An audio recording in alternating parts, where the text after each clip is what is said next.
Now, did you notice last night that we really have no military? That we're not doing anything. We're just standing by watching the world go by. And that Obama and Hillary, Hillary and Obama, Hillary, Obama, Obama, Hillary. Their names must have been mentioned 1,000 times later. I lost count at about 40. I mean, it's just nuts. And we have, by the way, unlimited funds to do whatever we have to do to defeat ISIS, and there'll be absolutely no ramifications at home. I think Chris Christie probably had his best outing. I think Rand Paul had his best performance, and he's the only one that did talk about, hey, by the way, we do have to pay for all of this stuff if you're going to do all this international intervention.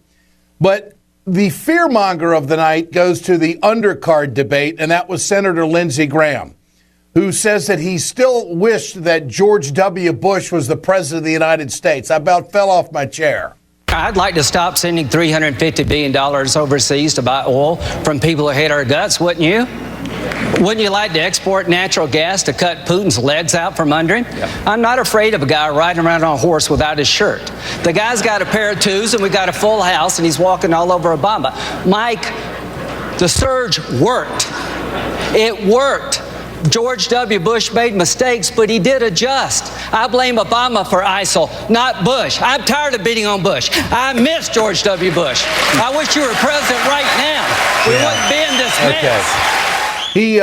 He misses Bush. He misses invading countries on false intelligence. That's what you say when you miss Bush. He misses a president who doesn't read his presidential daily briefing and stop a terrorist attack. Now, last night, Lindsey Graham says that we are going to get hit again, that it is going to happen unless, of course, he's president of the United States.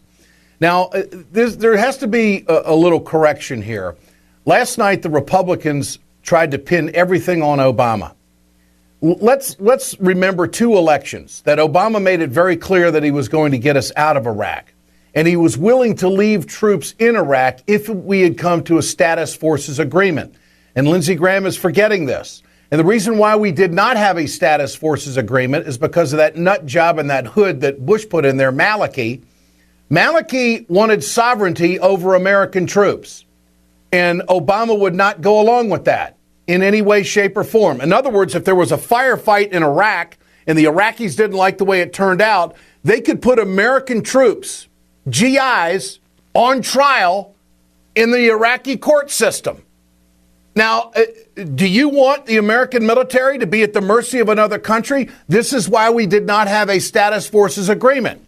Now, is that something Bush would have gone along with? And Lindsey Graham is now telling us how many times he's got frequent flyer miles over to Iraq. He doesn't even know why the hell we don't even have troops there. Why don't we have the status forces agreement? Lindsey Graham, who's a former military judge, who spent 30 some odd years in the Air Force. He knows the law as good as anybody up there. Does he think it's a good idea, all these troops that he's talking to over in Iraq, to put them under the sovereignty of a foreign country? That's bullshit. And the Republicans again last night were lying. They were lying about why we are not in Iraq. We're not in Iraq because the American people wanted to get the hell out of there. The American people realized that international intervention didn't work. The American people knew that it wasn't making us any safer.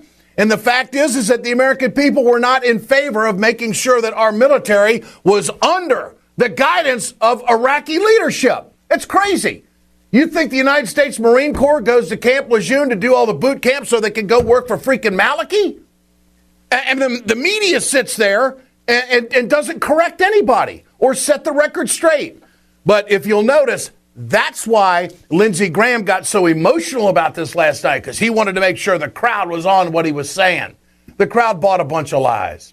Last night was fear-mongering. The only story that came out of there last night was that Donald Trump is not going to run as an independent, and Donald Trump showed a soft underbelly after being the New York tough guy.